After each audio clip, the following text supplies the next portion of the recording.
11 का ये फिजिक्स का पेपर है। पहला प्रश्न जैसे दिया है, वेग तथा बल की विमा बतानी है।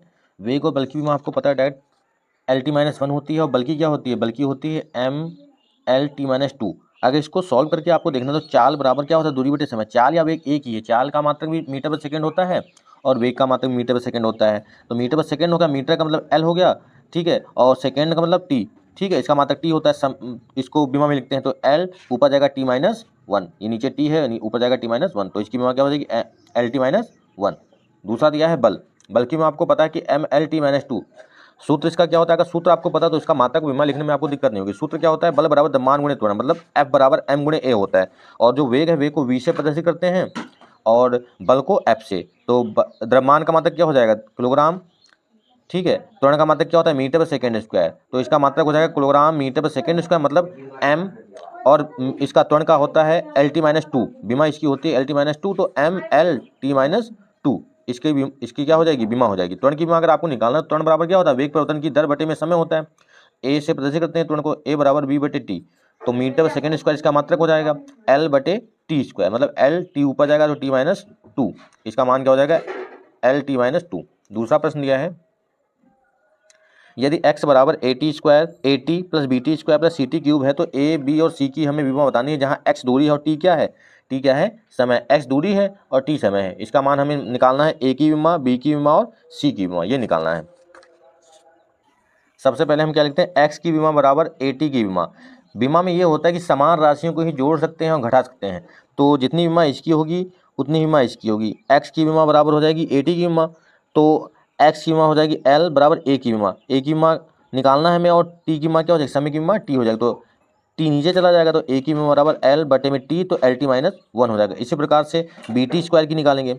BT स्क्वायर की जब निकालेंगे तो क्या हो जाएगा, L हो जाएगी इसकी विमा, और इसकी है टी स्क्वायर, तो टी स्क्वायर नीचे जाएगा तो LT-2 हो जाएगा। और CT क्यूब की x की विमा बराबर CT क्यूब की विमा, x की विमा, x क्या है, दूरी है, विस्थापन है, तो इसकी x L हो जाएगी, और C की विमा निकालनी है T क्यूब, मतलब T क्यूब इसकी विमा हो जाएगी, तो L बटे T क्यूब, तो इसका मान हो जाएगा LT-3। C की विमा क्या हो जाएगी LT-3, ठीक है, LT-3, ये इसका आंसर हो जाएगा। तो बहुत ही अच्छा सवाल है, इस प्रकार के प्रश्न बहुत बार पूछे जाते हैं। अगला दिया है तीसरा, विमी विधि से F बराबर mv स्क्वायर बटे r का निगमन करना है। विमी विधि से लगाना है, और ये आपका हाफाली में हर बार पूछा जाता है इस प्रकार का प्रश्न, तो इसको हमें सॉल्व करना है बीमा की सहायता से। सबसे पहले हम लोग इसमें क्या कर लेते हैं, सबसे पहले हम इसको मान लेते हैं F अनुपाती m की पावर a, v की पावर b, r की पावर c, इसको मान लिया। F बराबर हमने कर लिया, यहाँ पे कांस्टेंट k ले लिया, जहाँ k नियतांक इसका मान 1 रख सकते हैं, या यहाँ पे अगर कोई कांस्टेंट होता है जो सूत्र में, वो रख लेते हैं। जैसे k बराबर होता है, जैसे k बराबर हाफ mv स्क्वायर है, अगर इसको हमें लगाना होता तो जो कांस्टेंट हम k लेते तो उसका मान 1/2 ले लेते हैं, ठीक है। जैसे यहाँ पे k का मान अगर यहाँ पे 1/2 लेना है तो k की जगह पे 1/2 ले सकते हैं, इस प्रकार का, लेकिन इसमें है नहीं, तो यहाँ पे k का मान हम 1 रख लेंगे। सबसे पहले इसको समीकरण 1 मान, दोनों पक्षों की बीमा लिख देते हैं। दोनों पक्षों की बीमा लिखेंगे तो f की बीमा क्या हो जाएगी MLT-2, द्रव्यमान है m की पावर a, वेग है LT-1 की पावर b और L की पावर c, तो MLT की पावर -2 हो गया, m की पावर a हो गया, L की पावर यहाँ पे b दे रखा है, यहाँ पे c दे रखा है, तो L की पावर हो जाएगा b प्लस c, और t की पावर हो जाएगा माइनस का b, मतलब t की पावर माइनस का b हो जाएगा ये। अब तुलना करा दें दोनों पक्षों की, दोनों पक्षों की जब तुलना करेंगे तो यहाँ पे m की जगह पे कितना लिखा है, 1 लिखा है, यहाँ भी 1 लिखा है, तो a की पावर 1 हो गया, a इक्वल टू 1 हो गया, मतलब a का मान 1 दे रखा है। m की पावर 1 था यहाँ पे m की पावर a है, तो यहाँ पे जब दोनों पक्षों की तुलना करें, m का मान m के साथ देखेंगे तो a की जगह पे यहाँ पे क्या लिखा है 1, b प्लस c की जगह पे कितना लिखा है 1, माइनस b, ये भी देख सकते हैं, माइनस का b बराबर माइनस का 2, माइनस में कैंसिल, तो b का मान कितना आ गया 2 आ गया। या इसमें a का मान a plus b plus c का मान 1 दे रखा था, तो यहाँ से क्या करते हैं, b का मान माइनस का 2 आ गया, b का मान इसमें c में रख दिया, b का मान जब c में रखेंगे तो यहाँ पे हो जाएगा समीकरण 2 में, तो c बराबर 1 माइनस का 2, यहाँ पे होगा c बराबर प्लस का 2 उधर गया माइनस का, तो 1 माइनस 2 मतलब माइनस का 1 है। अब ये वाले जो मान है a b और c के, समीकरण 1 में रख देंगे, समीकरण 1 में रखेंगे, f बराबर हो जाएगा, कांस्टेंट k का मान हमने यहाँ पे 1 ले लिया, ठीक है, यहाँ पे हम k का मान 1 ले लेते हैं, m की पावर 1, v की पावर 2, मतलब b का मान 2 है, r की पावर -1, तो f बराबर हो जाएगा mv स्क्वायर, क्योंकि m की पावर 1 है, r की पावर -1, r को नीचे लाएंगे तो एक पावर लिखते नहीं है, तो mv स्क्वायर बटे में r, और यही वाला इसका आंसर हो जाएगा। इस प्रकार से हमें इसको लगाना था। अगला सवाल दिया है,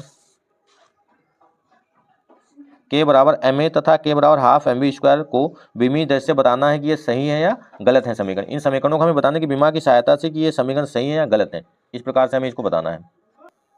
सबसे पहले इसमें क्या करते हैं, के का मान एम ए ले लेते हैं। के बराबर क्या है, के बराबर हो जाएगा एम ए, तो इसका एल एच एस ले लेते हैं। एल एच एस में क्या दे रखा है, के बराबर के गतिज ऊर्जा होती है। गतिज ऊर्जा का मान क्या होता है, इसकी विमा क्या होती है, M L square T minus two, क्योंकि जो कार की होती है वही गतिज ऊर्जा, गतिज वही जिसकी विमा जो है गतिज ऊर्जा की भी हो, ऊर्जा चाहे स्थिर ऊर्जा हो, गतिज ऊर्जा हो, कोई भी हो। तो M L square T minus two. अब आर एच एस ले लेते हैं। आर एच एस में क्या है, एम ए दिया है। एम ए बराबर एम क्या होता है, द्रव्यमान, द्रव्यमान की विमा एम, और ए है त्वरण, त्वरण की विमा एल टी माइनस टू। अभी आपको निकाल के दिखाया था कि त्वरण की विमा कैसे निकालते हैं, वेग परिवर्तन की दर बटे में समय, मीटर पर सेकंड स्क्वायर इसका मात्रक होता है, तो एल टी माइनस टू हो गया।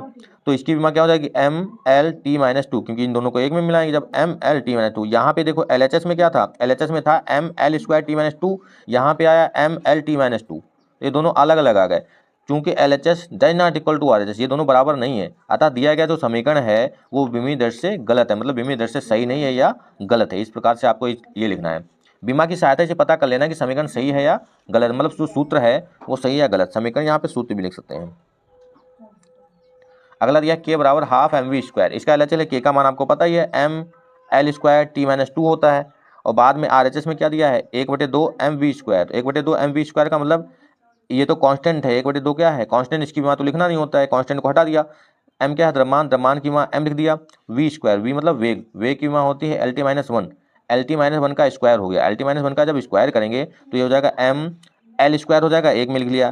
टी स्क्वायर, टी की पावर माइनस दो, तो यहाँ पे टी की पावर माइनस का दो लिख लिया। तो जहाँ पे के का मान ये आया था M L square T minus two, तो यहाँ पे आ गया M L square T minus two, दोनों इक्वल आ गए, क्योंकि L H S equal to R H S, ये दोनों मान बराबर आ रहे हैं, अतः दिया गया समीकरण विमीय दर से सही है। दिया गया समीकरण जो है वो विमीय दर से सही है। इस प्रकार के सवाल आपको बताने थे।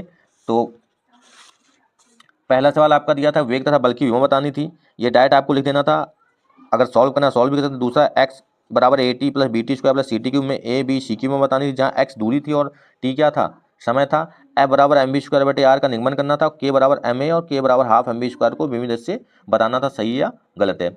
आगे सवाल दिया सार्थक अंक बताने हैं इसमें, ठीक है, कोटिमान बताना है, फिर मूल राशियाँ किसे कहते हैं, ये थ्योरी वाला सवाल, दूरी विस्थापन को परिभाषित करना है, और इसका मान दे रखा है यदि ए बराबर 3i प्लस 4j, बी बराबर 3i माइनस 4j को ये दे रखा है, तो ज्ञात करना है A cross B A dot B, ठीक, इसका परिमाण निकालना है और ए प्लस बी का परिमाण निकालना है, और ए वेक्टर का एकांक सदिश। ये बहुत ही इंपॉर्टेंट प्रश्न इस प्रकार का आपका इंटर में पूछा जाता है, मतलब इस प्रकार के टॉपिक आते हैं। ए डॉट बी तो आपका इंटर में होता ही है।